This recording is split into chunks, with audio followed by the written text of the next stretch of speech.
Legendary British author Michael Moorcock has a dizzyingly massive bibliography. He's written so many fantasy, science fiction and literary novels that surely only a handful of people can possibly have read them all. In the sphere of short fiction though, Moorcock has been a bit less prolific. Reading his collected short fiction is the kind of undertaking that could even be completed in a normal human lifespan. Normal human lives are in short supply though, in The Time Dweller. Originally published in 1969, this collection is one of the earliest efforts to gather together some of Moorcock's shorter stories. Of the 9 entries in this volume, 7 were originally published in New Worlds, one of the leading British SF magazines. It might not have been too difficult to get them published, because at the time the editor was one Michael Moorcock. The 9 stories fit the new wave style which the magazine was known for during Moorcock's first tenure as editor between 1964 and 1971. They're experimental, somewhat literary, and tend to involve surreal journeys or transformations of one kind or another. As with much of the author's work, they often straddle the line between SF and fantasy. They're also quite gloomy in tone, dealing with desperate characters striving in dying worlds. While unlike the slightly more easygoing anti-heroic fantasy of Moorcock's Elric saga, these stories are worth seeking out for fans of the author, if not so much for more casual readers. The book opens with The Time Dweller and Escape from Evening, a pair of related stories which are both based in a sort of dying Earth setting. Named for the famous 1950 collection by Jack Vance, this subgenre focuses on future versions of Earth which are exhausted, decaying, and often barely able to support human life. In this case, the world is a backward, salt-caked ruin in which giant slugs called oozes are thought to be well on their way to becoming the dominant species. Humans, for their part, are few in number and have lost much of their knowledge. If they travel at all outside of their low-tech conurbations, they do so on the back of strange, seal-like beasts. Moorcock's description of the wasted future Earth is quite memorable. Dusk had come to the universe, albeit the small universe inhabited by man. The sun of Earth had dimmed, the moon had retreated, and salt clogged the sluggish oceans, filled the rivers that toiled slowly between white crystalline banks, beneath darkened moody skies that slumbered in eternal evening. In the first story, a wanderer stumbles into a town where the residents obsessively base their society around precise observations of clocks. Threatened with imprisonment for eating at the wrong time of day, the protagonist discovers he can seemingly will himself to travel in time. In Escape from Evening, a new protagonist travels from the moon to Earth, but finds that its people are resigned to their own extinction. Really a novelette rather than a short story, The Deep Fix is the longest piece in the collection and also one of the earliest, from 1963. It was not published in New Worlds, but rather in its sister publication, Science Fantasy, which was edited by John Carnell. In a nightmarish future, Professor Lee W. Seward is seemingly the only sane survivor in a world devastated by mass psychosis.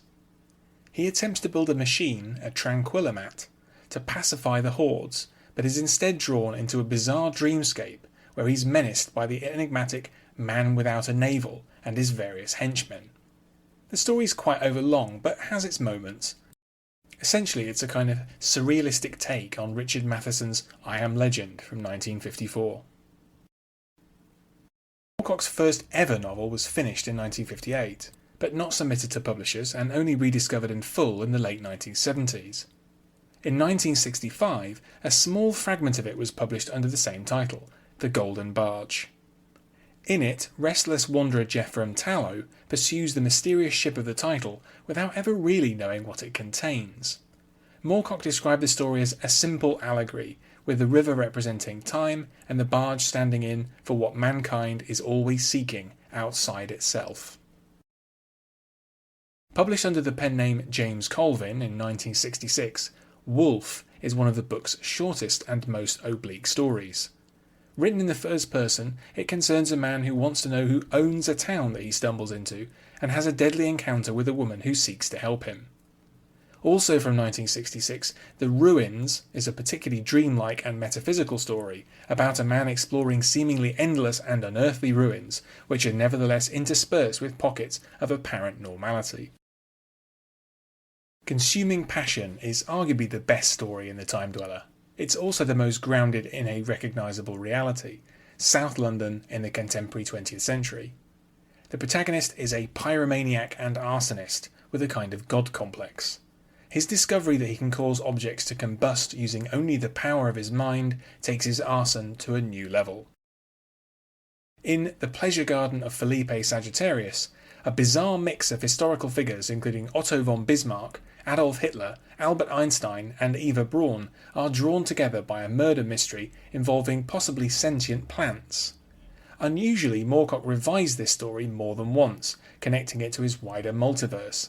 In one instance, he replaced the main character with Seaton Begg, his own alternate version of the pulp hero Sexton Blake.